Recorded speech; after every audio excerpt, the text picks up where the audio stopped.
저는 어린이 책 작가고요. 지금 그 어린이 책과 그림책에 글을 쓰고 틈틈이 그림책을 번역한 지 30년이 넘었어요.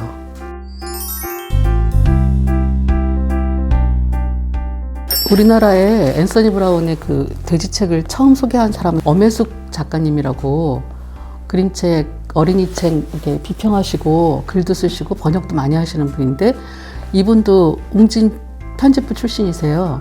아마 엄 선배가 웅진에 있는 자료실에서 그 앤서니 브라운의 돼지책을 제일 처음 접하셨을 것 같은데, 그 외국 그림책들을 번역을 해서 단행본으로 묶어서 낸 적이 있어요. 1999년에 그림책 작가들하고 그 종사자들끼리 모여갖고 꿀밤나무라고 1년에 4번 만드는 그 무크지를 만들었거든요.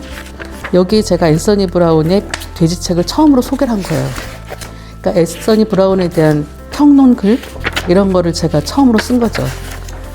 이렇게 4쪽짜리로 이렇게 썼는데, 아니네요, 5쪽이나 되네요. 이거를 제가 쓰게 된 거고요. 엄 선배님이 사실은 이제 우리나라에서 되게 큰 좋은 출판사에 돼지책을 들고 가서 이거를 번역을 했으면 좋겠다라고 얘기를 했대요. 근데 거기 대표님이 그 책을 보더니, 책이 그 내용 보면은 너희들은 모두 돼지야라고 얘기하고 가출하잖아요, 엄마가. 그게 너무 과격하다고, 그 시대에 안 맞는다고 그래갖고 거절하신 거예요. 그래서 안 내고 있었는데 웅진에서 마침 이거를 보고 저한테 연락이 온 거예요. 이걸 번역을 해달라고. 그렇게 해서 번역을 하게 된 거예요. 그냥 앤서니 브라운 돼지책을 화면을 다 하나하나 그 자세하게 들여다보면서 분석한 글이 있고요. 그 다음에 앤서니 브라운 작품 세계에 대해서도 다룬 것도 있고. 제가 얼마 전에 어떤 분을 만났는데 그분이 중학교에서 성인지 감수성에 대한 수업을 했대요. 근데 돼지책을 들고 가서 했더니 거기 중학교 여학생이 그 선생님한테 아직도 돼지책이냐고 이렇게 얘기를 하더래요. 그래서 그 선생님이 깜짝 놀랐다고. 근데 지금 돼지책 나온 지가 꽤 됐잖아요. 이게 2000년에 나왔으니까 지금 26년 됐고, 그리고 여전히 또 잘 팔리고 있고. 근데 아직도 이 책이 중학생까지도 성인지 감수성에 이렇게 참고 도서 이렇게 되는 거는 이 책을 뛰어넘는 책이 없어서 그런 것 같아요. 저보다 번역을 잘 하시는 분이 굉장히 많죠. 근데 이제 저한테 앤서니 브라운을 맡겼던 거는 이 글을 썼던 것이 계기가 돼서 그 출판사마다 앤서니 브라운 그림책은 다 저한테 맡긴 거예요, 번역을. 그래서 한동안은 제가 그거를 다 했었죠.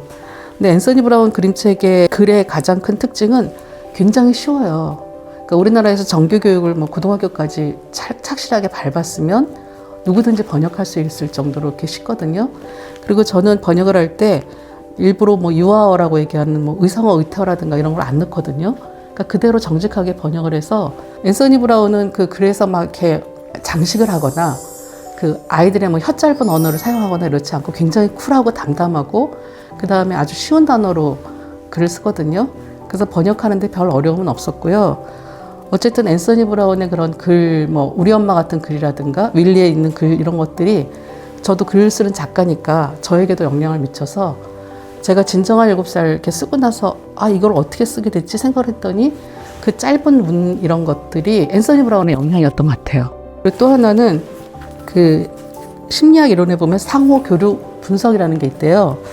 이게 뭐냐면 다른 사람들과 우리가 무의식적으로 교류하는 4가지 방식인데, 이 이론에 따르면 우리는 어른 대 어른 또는 어른 대 아이, 아이 대 아이, 아이 대 어른으로 이렇게 교류를 한다고 그러거든요.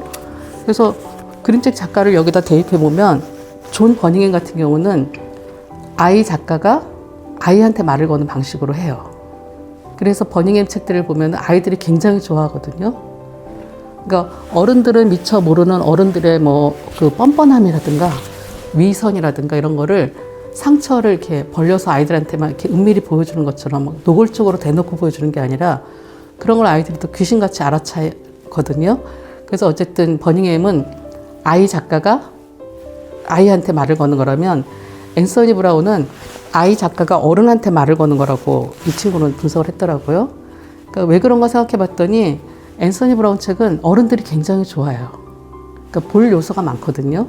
그리고 모든 책에 또 그 교훈이라고 얘기할 수 있는 그런 부분도 있고, 그 다음에 불온한 상상력도 있고요. 되게 당돌해요.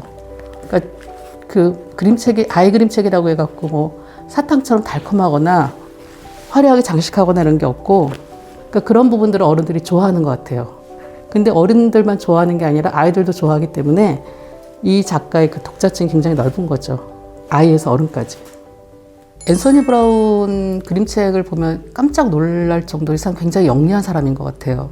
그러니까 대부분의 작가들은 자기가 어른이잖아요. 어른인데 아이한테 말을 걸어야 되거든요.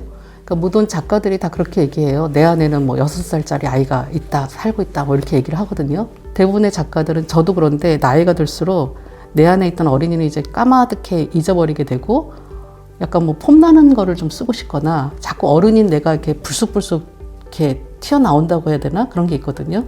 근데 앤서니 브라운은 그런 법이 없는 것 같아요. 어떤 작품도. 자기가 어린이들과 함께 어린이들에게 말을 걸고 어린이들을 위해서 그림책을 만든다는 그런 기본적인 원칙을 벗어난 적이 없는 것 같아요. 어떤 작품도. 그것이 오랫동안 사랑받는 이유인 것 같고요. 제가 옛날에 오래전에 이 꿀밤나무하고 그럴 때 제 친구가 영국으로 유학을 갔어요. 그래서 그 친구 집을 갔었거든요. 영국에. 가서 깜짝 놀랐어요. 그 친구가 이제 있었던 데는 되게 가난한 동네고, 그 다음에 가난한 그 집에 하숙을 하고 있었는데, 그 옆집도 봤더니 앤서니 브라운 그림책에 나오는 그 집들이었어요. 거기에 나오는 그 남루한 벽지, 그 색상. 그러니까 앤서니 브라운이 훌륭한 거는, 저는 아까 불온한 상상력 얘기를 했는데 그것뿐만 아니라 당대성이라는 것도 있는 것 같아요. 그러니까 어린이 그림책 하다 보면 사람들이 뜬금없는 상상력이라든가 뭐 말도 안 되는 얘기들 되게 많이 하거든요. 동심천사주의 같은 거죠. 그리고 당대의 어린이를 그리질 못해요. 근데 앤서니 브라운은 영국에서 중산층이 아니고 약간 빈민계급, 좀 가난한 아이들, 그리고 부모가 잘 돌봐주지 않는 그런 어린이의 고독이라든가 고립이라든가 뭐 외로움, 또 겁쟁이 아이, 소심한 아이, 이런 아이들의 그런 심리라든가 이런 거를 너무 잘 표현하고 있는 거죠. 그리고 그거를 그냥 날 것으로 그냥 보여주는 게 아니라 그림 속에 르네 마그르트의 그런 초현실주의, 그런 기법들, 그런 장치들을 계속 넣어서 아이들이 지루해하지 않고 그림을 계속 들여다볼 수 있게 하는 거, 그런 것도 아이들한테 사랑받는 요인인 것 같아요. 그림책의 힘이라는 책에 보면, 이거 제가 굉장히 여러 번 말을 하는 건데, 좋은 그림책은 인생에 3번 봐야 된다고 얘기하거든요. 내가 아이였을 때 한 번 보고, 내 아이를 키울 때 한 번 보고, 그 다음에 내가 나이 들어서 또 한 번 보고, 그때마다 좋은 그림책 다를 것 같아요. 제가 돼지책을 처음 봤을 때하고 어렸을 때 봤으면 더 좋았겠죠. 근데 어렸을 때 본 기회가 없기 때문에 우리 아이한테 읽어줬을 때 되게 다르고, 지금 나이가 들어갔고 제가 또 손녀한테 또 읽어줬을 때 그 느낌이 다른 것 같거든요. 옛날에 이제 일본에 가보면, 일본 뭐 크레용하우스 이런 데에 할머니나 뭐 이런 분들이 손녀 데려와갖고 그림책 읽어주는 모습을 되게 많이 봤어요. 근데 일본만 하더라도 그림책의 역사가 뭐 50년, 우리보다 한 25년인가 앞섰다고 얘기하거든요. 그렇기 때문에 거기는 아이가 알고 있는 그 돼지책의 뭐 피고씨를 그 할머니도 알고요, 고모도 알고, 삼촌도 알고, 이모도 아는 거예요. 그렇기 때문에 그게 바로 세대 간의 소통인 거죠. 단절이 아니고. 저는 전통이나 문화나 이런 것도 그런 식으로 만들어진다고 생각하는데, 요즘 엄마들 보면 그림책 같은 거를 사주지 않고 도서관에서 뭐 상호대차 이런 걸로 많이 빌려보시는데, 빌려보되 그중에서 아이가 너무 좋아하는 그림책들은 사서 아이만의 책꽂이를 만들면 너무 좋을 것 같아요. 그래서 그 그림책을 직접 아이가 넘겨가면서 보고 이 물성을 정말 아이가 직접 느끼고, 그리고 나중에 커서 아이가 독립하거나 뭐 결혼할 때 그 그림책을 싸주면 좋을 것 같아요. 그게 바로 그 세대 간의 단절을 좀 뛰어넘고 우리 가족의 어떤 전통 이런 것들을 만드는 그런 길이 아닌가 이렇게 생각을 해요.